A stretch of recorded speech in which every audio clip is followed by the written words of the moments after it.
Welcome to a pretty floral May bullet journal. This month I decided to go with a pink and purple theme and to make a little bit more use of washi tape since I have some washi tape, I haven't been using it much, and I wanted to get a little bit creative. I used these simple 5-petal flowers throughout the journal, and I did something really unique with flowers on the calendar and tried a new way of doing the gratitude page and using the washi tape in a different way than I have before at the end. I'm your doodle dragon, and I do lots of doodles and simple art to create stationery that I use in my life and to share with others. Thank you for joining me today. These bullet journals are not rehearsed, and I typically make plenty of mistakes while I'm doing them. So you could see already I have fixed up a leaf where my line sort of left, and I used a white gel pen to cover that up. They're super handy if you do make a mistake. Also, you can see that I started my flowers with pink, and I didn't think it showed up enough, and so I decided to go over it with a light lavender color, which looks a little darker on film.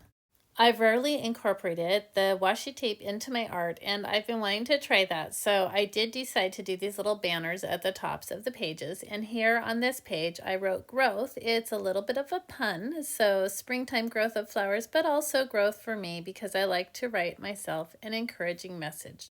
I didn't want to use a black Sharpie because I wanted to keep things nice and soft throughout this journal, but I did notice that my Sharpie that I used is not very thick and it doesn't show up super well, so I think maybe if I did this again, I would try to use a little bit less busy of a washi tape. Maybe. Even though I thought it was a little bit of a thin line, I did continue on to keep the consistency across the entire bullet journal pages.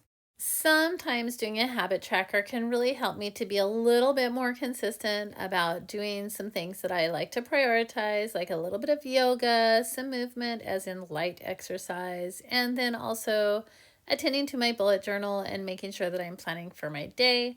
I decided this time that I just make some lines down with the dates down the side, and then every day I'll have the 3 things that I'll be checking off. And I thought that I wanted to make it look a little ribbony. So after I wrote in date, yoga, move, BUJO, and of course the dates for the month, I decided to make a ribbon-like line down each section, and I went every other one with the pink and the purple, thinking that that might be nice. Some of the lines turned out great, but I think it would have been even better if I'd held my pen really flat the whole time to get that really wide line. Sometimes I have a hard time deciding what to put down as habit trackers, and I try to keep it to about 3. It'd be interesting to know what some other top 3 are for people's habits if they're tracking. This other floral washi tape in a slightly darker pink made a nice frame for me to write a little bit of notes to myself or maybe even a grocery list. It's just big enough for the very small size post-it note to fit inside. I like thinking of unique ways to make the calendar grid, and this month, since I was doing flowers, I decided to make flowers growing for the vertical lines on the calendar grid. That's why I put a flower at the top of every line. And here's the little stems. I hadn't yet decided what I was going to do for the horizontal lines when I did this, but I did decide to do grass for the horizontal line, or at least a grassy wavy line. I tried to balance 2 ideas. When I was making the flowers, I made some a little higher and some a little lower to make them look a little more natural, and yet I was also keeping them fairly even so that they would really work with a straight line across the top.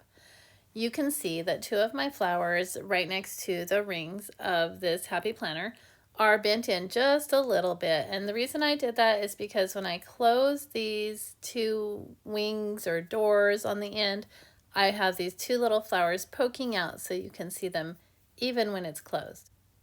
And here they are. My last page is always some kind of a gratitude page, and if you're interested in seeing what I was grateful for last month, you can take a look at the beginning of the video one more time and you'll see some April gratitudes on there.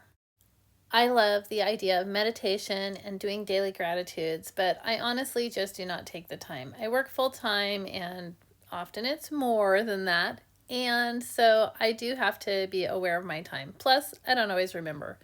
But I find when I put the gratitudes here at the back of my monthly bullet journal, it's easier for me to remember to just take a few minutes and write something down. Sometimes I do it throughout the month, and sometimes I just take time as I'm planning my next month's bullet journal. This was another attempt at using some washi tape in another way, and I thought it would be kind of fun to just stick some tape down and frame around it, and so I did that in a matching color. So that is my entire bullet journal, and now it's time for a little wrap up. Here's my front page, which I think turned out really pretty. I always kind of delight in having a creative way to draw the calendar grid, so I think that's actually my favorite part. If you like bullet journal videos, videos on how to make greeting cards for all different occasions, and just little easy drawings and doodles, then please like and subscribe. It really helps the channel and it helps other people to have a chance to see it too. Thanks for watching. See you next time.